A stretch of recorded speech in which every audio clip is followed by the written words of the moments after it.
दोस्तों, आज की कहानी राजा भोज और गंगू तेली की है। दोस्तों, यह कहानी बड़ी शिक्षाप्रद है।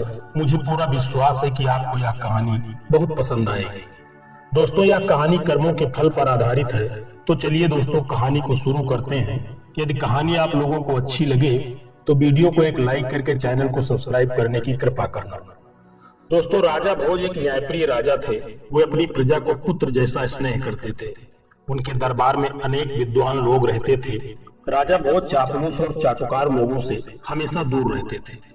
राजा भोज को उनकी प्रजा देवता के समान पूजती थी और उनका जय जयकार करती थी।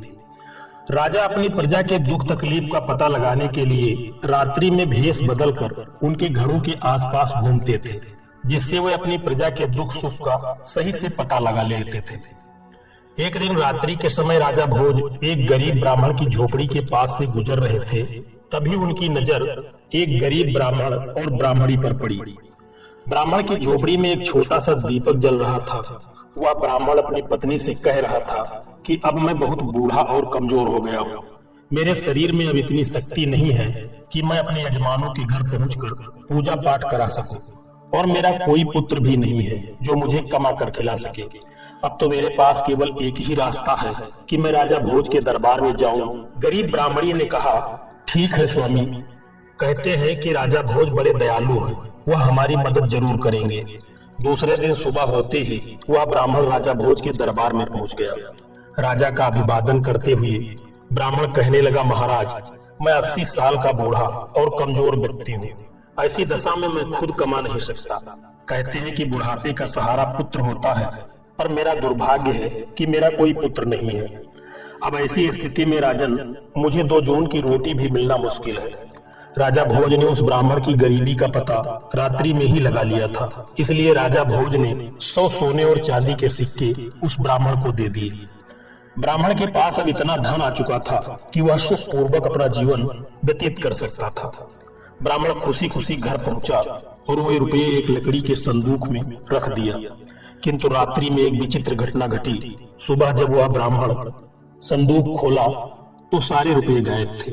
ब्राह्मण सोच में पड़ गया कि उसके घर के दरवाजे सुबह तक बंद थे, कोई व्यक्ति घर के अंदर आया भी नहीं, तो रुपये कहाँ चले गए।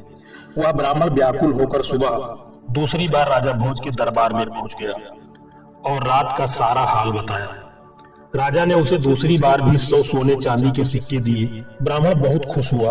अब ब्राह्मण उन रुपयों से अपना नया मकान बनवा सकता था, किंतु होने को कुछ और ही मंजूर था। ब्राह्मण रात्रि को गहरी नींद में सोया था। उसने स्वप्न में देखा कि राजा भोज उससे कह रहे हैं कि ब्राह्मण देवता, राज्य पर बहुत बड़ा संकट आ गया है, इसीलिए मैं वह रुपये लेने आया हूँ जो मैंने सुबह तुम्हें दिए थे। ब्राह्मण ने खुशी खुशी वह रुपये राजा को लौटा दिया। जब सुबह हुई तो ब्राह्मण ने देखा आज भी संदूक से वह रुपये गायब थे। ब्राह्मण की कुछ समझ में नहीं आ रहा था कि स्वप्न में लौटाए गए रुपये सचमुच कैसे गायब हो गए। वह गरीब ब्राह्मण सुबह राजा भोज के दरबार में पुनः पहुंचा और रात्रि का सारा वृत्तांत राजा के सम्मुख कह दिया। राजा घोर आश्चर्य में पड़ गया। वह चकित था। राजा ने अपने कोषाध्यक्ष को आदेश दिया कि 100 सोने व चांदी के सिक्के ब्राह्मण को पुनः दिए जाएं। राजा की आज्ञा का पालन हुआ। ब्राह्मण खुशी खुशी घर पहुंचा, लेकिन राजा भोज ने निश्चय कर लिया था कि वह आज रात्रि खुद ब्राह्मण की कुटिया के पास पहुंचकर सब कुछ अपनी आंखों से देखेगा। रात्रि में राजा जब ब्राह्मण की कुटिया के पास पहुंचा तो रात्रि के तीसरे पहर की घटना देखकर राजा हैरान था। राजा ने देखा कि बिल्कुल उसी की शक्ल सूरत वाला व्यक्ति ब्राह्मण की कुटिया में पहुंचकर वह रुपये वापस मांग रहा है। राजा भोज ने जब यह देखा तो राजा से रहा न गया। राजा अपने उस हमशक्ल व्यक्ति के पास पहुंचकर कहने लगे कि महाशय, आप कौन हैं जो इस गरीब ब्राह्मण को दुखी कर रहे हैं? आप राजा नहीं हैं, राजा तो मैं हूँ। आप इस तरह से क्यों इस ब्राह्मण को दुखी कर रहे हैं और मुझे बदनाम कर रहे हैं? राजा के उस हमशक्ल ने राजा से कहा, राजन, आप नहीं जानते कि यह निर्धन ब्राह्मण अपने किए गए कर्मों का फल भोग रहा है। इस ब्राह्मण के रुपये या तो गायब हो जाएंगे या इसका बना बनाया मकान गिर जाएगा। यह इन पैसों का उपयोग नहीं कर पाएगा क्योंकि सुख इसके भाग्य में है ही नहीं। राजन, हर व्यक्ति को उसके किए गए पूर्व कर्मों का फल मिलता है। इस ब्राह्मण की निर्धनता इसके पूर्व में किए गए कर्मों के कारण ही मिली है। राजा भोज ने कहा, इसमें कोई संशय नहीं है महाराज, लेकिन मैं आपसे विनती करता हूं कि इसे कोई दंड न दे। इसकी करनी का दंड मैं भुगतने के लिए तैयार हूँ। राजा ने बहुत अनुनय विनय की। तब राजा कौवा हमशक्ल कहने लगा, राजन, होनी का दंड तो सबको मिलता है। मनुष्य कर्मों और भाग्य का गुलाम है। तुम्हें भी अपने पूर्व में किए गए कर्मों का फल भोगना पड़ेगा। इससे कोई बच नहीं सकता। इस दुनिया में सबको प्रकृति से लड़ना पड़ता है। यह प्रकृति ही सबको अच्छा और बुरा अवसर प्रदान करती है। कर्मों का खेल बड़ा विचित्र है। यह कहकर वह राजा का हमशक्ल गायब हो गया। एक दिन राजा अपने सबसे तेज और ताकतवर घोड़े पर सवार होकर जंगल में शिकार खेलने निकल गया। राजा के साथ कुछ सिपाही भी थे। सारा दिन शिकार की तलाश करते करते वे अपने राज्य की सीमा पर पहुंच गए। राजा के सिपाही पीछे छूट गए। तभी उस घोड़े ने एक ऊंची पहाड़ी से छलांग लगा दिया। राजा भोज लहूलुहान होकर घोड़े से गिरकर मूर्छित हो गए। उनका मुकुट भी गिर गया। राजा भोज को जब होश आया तो उन्होंने देखा कि वे पड़ोसी राजा के सिपाहियों के कब्जे में हैं। सिपाहियों ने पूछा कि तुम कौन हो, यहाँ कैसे आए? राजा की जुबान बंद हो गई थी। राजा ने कोई उत्तर नहीं दिया। इस पर सिपाहियों ने राजा को हमलावर शत्रु समझकर मारा पीटा और घायल करके नगर के बाहर सुनसान जगह पर फेंक दिया। तभी उसी राज्य का रहने वाला गंगू तेली उधर से गुजर रहा था। उसकी नजर राजा पर पड़ी। वह घायल राजा को उठाकर अपने घर ले गया, क्योंकि राजा के भाग्य की विडंबना ही राजा को गंगू तेली के घर पहुंचा दिया। गंगू तेली ने राजा की मरहम पट्टी करके राजा को स्वस्थ कर दिया। राजा को जब होश आया तो राजा ने अपने जीवनदाता को देखा, लेकिन राजा तो बेजुबान हो चुका था। गंगू तेली राजा को देखते ही समझ गया कि वह कोई कुलीन व्यक्ति है जो भाग्य का मारा है, इसीलिए इसे शत्रु समझकर पीटा गया है। कुछ दिन बाद ही राजा भोज पूर्ण रूप से स्वस्थ हो गए, लेकिन राजा भोज यह जानते थे कि सत्यता जानने पर इस राज्य का राजा उन्हें शत्रु समझकर कैद में डाल देगा। इसीलिए राजा भोज चुप रहे। गंगू तेली ने राजा को कोल्हू पेरने का काम दिया। राजा ने उसे शहर से स्वीकार कर लिया। गंगू तेली खुद भी राजा के साथ कोल्हू का बैल बनता था, किंतु हीरा तो कोयले के बीच भी चमकता है और चिंगारी घोर अंधेरे में भी चमकती हुई दिखाई देती है। गंगू तेली ने राजा की विशाल बाहें, चौड़ी छाती, चमकता हुआ मस्तक देखकर अनुमान लगाया कि यह उसका दास जो है वह कोई साधारण व्यक्ति नहीं है। राजा भोज को अपने जीवनदाता का कर्ज चुकाना था, इसीलिए पूर्ण स्वस्थ हो जाने पर भी राजा ने अपना भेद नहीं खोला। एक दिन राजा स्वभाव बस कोई एक गीत गुनगुना रहे थे, तो वहां तेल के लिए आए हुए ग्रामीणों ने राजा का गीत सुना। राजा की मधुर आवाज सबके मन को भा गई। फिर जब राजा कोई गीत गाता तो गंगू तेली के साथ सभी गीत का आनंद लेते। उस देश का राजा भी संगीत का बहुत बड़ा प्रेमी था। उसकी राजकुमारी भी संगीत की शिक्षा ले रही थी। उस राज्य के राजा के दरबार में गायकी और नृत्य हुआ करते थे और गाने वालों को उचित इनाम भी दिया जाता था। उस राज्य के राजा के दरबार में संगीत का विशाल आयोजन था। सबसे अच्छे संगीतज्ञ को चुना जाना था। किसी तरह से गंगू तेली ने अपने दास राजा भोज को तैयार किया और नियत समय पर राजा भोज अपने स्वामी गंगू तेली के साथ उस दरबार में पहुंचे। राजा भोज उस साधारण वस्त्रों में थे, लेकिन उनके शरीर से एक ओज चमक रहा था। दरबार में चारों तरफ हर्ष उल्लास था। बड़े बड़े गायकों ने अपना अपना गाना सुनाया, परंतु राजा की बेटी वसुंधरा अभी भी श्रेष्ठ गायक की तलाश में थी। अंत में कोने में बैठे हुए गंगू तेली ने राजा भोज की तरफ संगीत के लिए इशारा किया। राजा भोज ने खड़े होते ही चारों तरफ हाथ जोड़कर अभिवादन करके मंच की तरफ चल दिए। राजा भोज ने गंगू तेली के नौकर के रूप में अपना परिचय दिया और बीड़ा उठाकर गाना शुरू किया। दरबार में बैठे हुए सभी लोग मंत्रमुग्ध हो गए। चारों तरफ से वाह वाह की आवाजें आने लगी। राजकुमारी चिल्लाते हुए कहने लगी, महान गायक, श्रेष्ठ गायक। पहली बार खुली सभा में राजकुमारी को इस तरह चिल्लाना राजा और दरबारियों को बड़ा अजीब लगा। राजकुमारी पर जैसे संगीत का जादू छा गया था। वह खड़ी होकर फिर चिल्लाने लगी, यही है मेरा गायक, यही है श्रेष्ठ संगीतज्ञ, यही है संगीतज्ञ। राजा को यकीन ही नहीं हो रहा था कि राजकुमारी एक साधारण आदमी को इस तरह से अपना मान लेगी।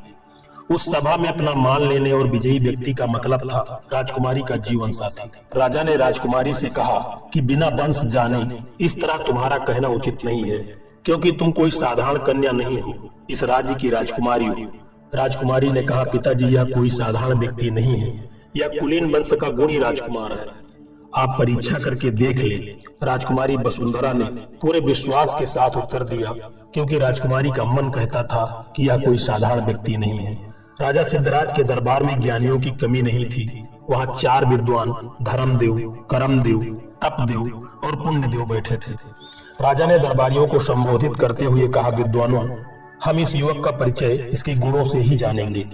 हमारे 4 विद्वान ही उस श्रेष्ठ गायक का चुनाव करेंगे जिसे वसुंधरा पसंद कर सकेगी। हम स्वयं इन 4 विद्वानों से उस युवक के बारे में प्रश्न करेंगे। सबसे पहले सिद्धराज ने विद्वान धर्मदेव से प्रश्न किया कि धर्मदेव, इस आर्यावर्त में सबसे अधिक धार्मिक युवक राजकुमार कौन है? धर्मदेव ने कहा, महाराज, आप स्वयं बुद्धि के भंडार हैं, परंतु जहाँ तक मुझे देश प्रदेश का ज्ञान है, धरा नगरी के राजकुमार राजा भोज हैं। वे बड़े बड़े धार्मिक कार्य किए हैं। सारी प्रजा उन्हें देवता की तरह पूजती है। राजा सिद्धराज ने अगला प्रश्न तपदेव से किया कि तपदेव, आप बताएं कि इस धरती पर आप किस युवक को तपस्वी मानते हैं? तपदेव ने कहा, महाराज, राजा भोज ही कई युद्धों में जीवन मृत्यु के बीच पहुंचकर विजयी हुए हैं। ऐसे वीर को मृत्यु भी आसानी से नहीं छू सकती। राजा सिद्धराज ने तीसरा प्रश्न कर्मदेव से किया कि आप बताएं कि इस धरा पर किस युवक के कर्म अच्छे हैं? कर्मदेव ने कहा, महाराज, जहाँ तक मुझे ज्ञान है, राजा भोज के कर्म बहुत अच्छे हैं। राजा सिद्धराज ने अंतिम प्रश्न पुण्यदेव से किया कि पुण्यदेव, आप बताएं, ऐसा कौन सा पुण्यात्मा युवक है जो हमारी सभा में आकर हमारे सामने हमारी राजकुमारी का पाणी ग्रहण कर सके? महाराज, ऐसी पुण्यात्मा तो इस धरती पर राजा भोज ही हैं। उनके पुण्य की कहानियां अनेक हैं, वे सबसे महान हैं। पुण्यदेव ने स्पष्ट किया। अब सारे दरबार में सन्नाटा था कि अब इस युवक का क्या होगा, पर वह युवक बिल्कुल शांत और गंभीर खड़ा था। राजा ने उस युवक से पूछा कि तुम अच्छे कलाकार अवश्य ही हो, परंतु हमारे सभासदों का निर्णय सुन लिया होगा। हमारी बेटी ने न जाने कैसे अचानक दरबार में यह अभद्रता क्यों कर डाली। हमारी बेटी केवल राजकुमार भोज के ही अनुकूल है। हमारे विद्वानों के अनुसार राजा भोज में 4 गुण धर्म, कर्म, तप और पुण्य मौजूद है। उस युवक ने कहा, नहीं महाराज, हमारी धृष्टता क्षमा करें। भोज के गुणों से भी बड़ी कोई शक्ति है जो महान व्यक्तियों को भी अपने बस में रखती है। राजा सिद्धराज चिल्लाते हुए बोले कि तुम हमारे विद्वानों का अपमान कर रहे हो। क्या धर्म, कर्म, तप और पुण्य से भी बड़ी कोई शक्ति है? युवक, तुमको नहीं पता हमारे विद्वानों का अनादर करने का दंड क्या है? वह युवक बोला, महाराज, दंड तो बुरे कर्मों का मिलता है, सत्य बोलने पर नहीं। सत्य बोलने पर तो इनाम मिलता है। युवक की बात सुनकर भरी सभा में ठहाके गूंज उठे। क्या मतलब है इसका? राजा सिद्धराज ने कहा, कैसा इनाम?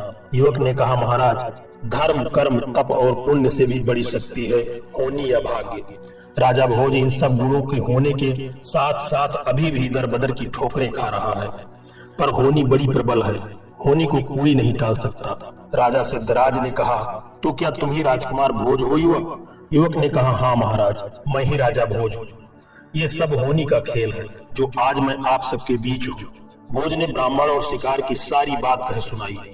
कहा, महाराज, आपके सैनिकों ने तो मुझे मारकर फेंक दिया था, पर यह तो भला हो मेरे जीवनदाता गंगू तेली का, जिन्होंने मेरे प्राण बचाए। पर मैंने इन्हें भी अपना परिचय न देकर इनकी दास्ता को स्वीकार कर लिया। सारी सभा में हर्ष का माहौल हो गया। पूरी सभा में राजा भोज का जय जयकार होने लगा। इसी के साथ राजकुमारी वसुंधरा ने राजा भोज के गले में जयमाला डाली और विवाह किया। राजा भोज का विवाह पूरे विधि विधान के साथ हुआ। दोस्तों, इस समय होनी राजा भोज पर प्रसन्न थी। हर व्यक्ति की जुबान पर बस एक ही बात थी कि कहाँ राजा भोज और कहाँ गंगू तेली। दोस्तों, यह कहानी यदि आप लोगों को पसंद आई हो तो वीडियो को एक लाइक करके चैनल को सब्सक्राइब कर लेना, क्योंकि हमारे चैनल पर आपको इसी तरह के ज्ञानवर्धक वीडियो देखने को मिलेंगे। हर वीडियो में कोई न कोई एक अच्छा संदेश छिपा होता है जो आपके जीवन में बहुत ही काम आने वाला होता है। दोस्तों, इसलिए चैनल को सब्सक्राइब करने की जरूर कृपा करना। जय श्री कृष्णा, राधे राधे।